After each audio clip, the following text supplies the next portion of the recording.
एक बार आप आध्यात्मिक होने की चाह करते हैं, उसका यह अर्थ है कि आप भौतिक से अधिक कुछ होने की चाह कर रहे हैं।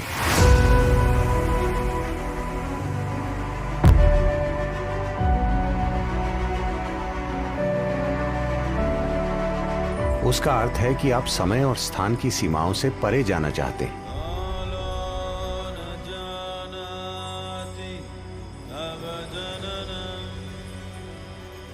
महाकाल मंदिर में जिस लिंग की प्राण प्रतिष्ठा की गई है, उसकी प्रकृति बेहद असाधारण है। यह आपको अस्तित्व की जड़ों से हिला देगा।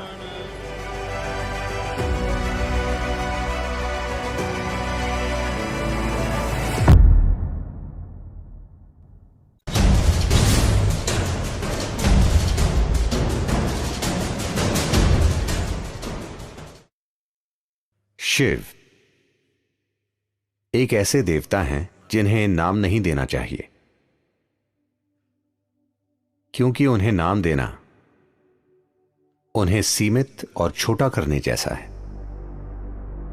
साथ ही साथ उनके कई सारे नामों का संग्रह भी इस अवर्णीय रहस्य को प्रकट करता है कि वो कौन है, या इस अवर्णीय रहस्य को कि ये सृष्टि क्या है। उनके तमाम रूपों में काल भैरव या महाकाल एक महत्वपूर्ण और साथ ही उग्र रूप है। महाकाल के रूप में वो समय के स्वामी हैं। काल भैरव के रूप में वो समय के विनाशक हैं। Kala means time. काल का अर्थ है समय। समय का आपको जो अनुभव है, वो बस अस्तित्व का चक्र में घूमना है। पृथ्वी एक बार घूमती है, वो एक दिन होता है।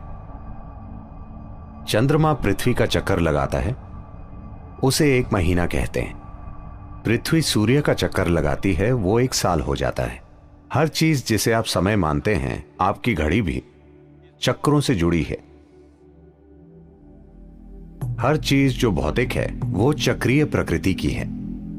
अणु से लेकर ब्रह्मांड तक हर चीज जो भौतिक है वो स्वाभाविक रूप से चक्रीय प्रकृति की है, और अपने भौतिक अस्तित्व के कारण और आप जो हैं उसकी भौतिक प्रकृति के साथ आपके जुड़ाव के कारण आपको समय का बोध है।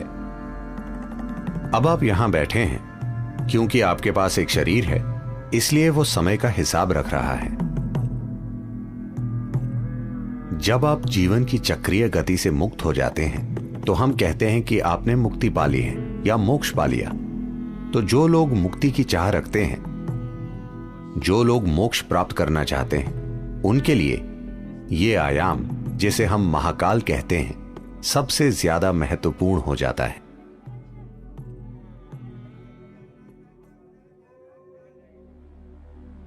एक बार ऐसा हुआ, महान संत Shukracharya, Who was the guru for all the demons? जो दानवों के गुरु थे, उन्होंने शिव की भक्ति में घोर तपस्या की और शिव को प्रकट होना पड़ा। जब वे प्रकट हुए तो शुक्राचार्य ने अमर होने का वरदान मांगा। फिर शिव बोले, यह संभव नहीं है। जो भी जन्म लेता है उसे मरना पड़ता है, कुछ और मांगो। फिर शुक्राचार्य ने कहा, मुझे कायाकल्प की शक्ति दीजिए, जिससे मैं किसी भी तरह के घाव, किसी भी तरह की बीमारी को ठीक कर सकूं। मुझे ऐसी शक्ति दीजिए। शिव, जो परम उपचारक हैं, सभी जड़ी बूटियों और औषधियों के स्वामी होने के नाते, शुक्राचार्य को संजीवनी मंत्र दिया। वो मंत्र जो लोगों की किसी भी प्रकार की बीमारी या किसी भी तरह के घाव या चोट को ठीक कर सकता था। जब शुक्राचार्य को यह संजीवनी मंत्र मिल गया तो दानव बहुत ही निडर हो गए और वे युद्ध के बाद युद्ध छेड़ने लगे। सभी दानव जो युद्ध में जख्मी हो जाते थे किसी भी तरह के गंभीर घाव से, शुक्राचार्य उन्हें संजीवनी मंत्र से ठीक कर देते थे। तो इस वजह से दानवों की सेना एक भी आदमी खोए बिना लगातार लड़ सकती थी। देवता बहुत चिंतित हो गए और उन्हें लगा कि यह बहुत अन्यायपूर्ण युद्ध है, क्योंकि आप चाहे कितना भी लड़ लें वे मरते ही नहीं, मगर हम मर जाते हैं। तो वे ब्रह्म के पास गए। ब्रह्म ने हस्तक्षेप किया और शिव से कहा, आपने शुक्राचार्य को इस तरह की शक्ति दी है, आपको उन्हें मारना होगा, नहीं तो दुनिया में पूरी तरह असंतुलन आ जाएगा। दानव देवताओं के खिलाफ अनुचित फायदे में हैं। फिर शिव बोले, उन्हें मारने की कोई जरूरत नहीं है, मैं उन्हें काबू में कर लूंगा। तो जब देवों और दानवों का युद्ध चल रहा था, शुक्राचार्य मंत्र पढ़ रहे थे और सभी दानवों की चोटों और घावों को ठीक कर रहे थे। तभी सीमा के पार से एक खतरनाक जीव, एक राक्षसी जिसका नाम कृतिका था, एक भयानक रूप में प्रकट हुई। वो शिव की एक गण थी। उसने आकर शुक्राचार्य को अपनी कोख में खींच लिया और वे वहां एक भ्रूण की तरह रहे और वे काबू में आ गए। फिर देवताओं और दानवों के बीच संतुलन कायम हो गया। अधिक उचित और न्यायपूर्ण युद्ध लड़े गए।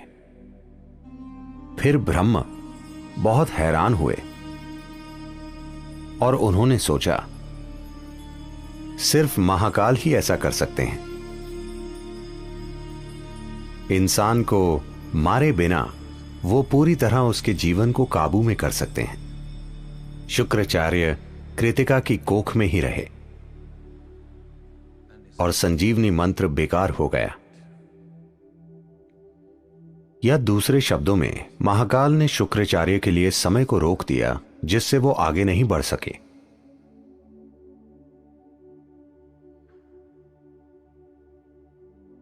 जब हम परे जाने की बात करते हैं, जब हम आध्यात्मिकता, योग की बात करते हैं, हम देखते हैं कि किस तरह समय और स्थान की सीमाओं से परे जा सकें, क्योंकि समय और स्थान अस्तित्व की भौतिकता से जुड़े हैं।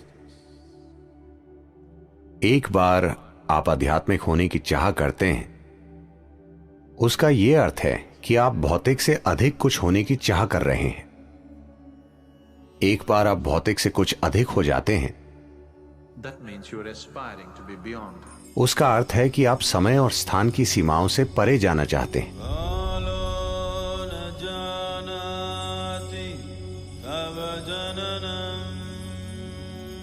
महाकाल मंदिर में जिस लिंग की प्राण प्रतिष्ठा की गई है, उसकी प्रकृति बेहद असाधारण है।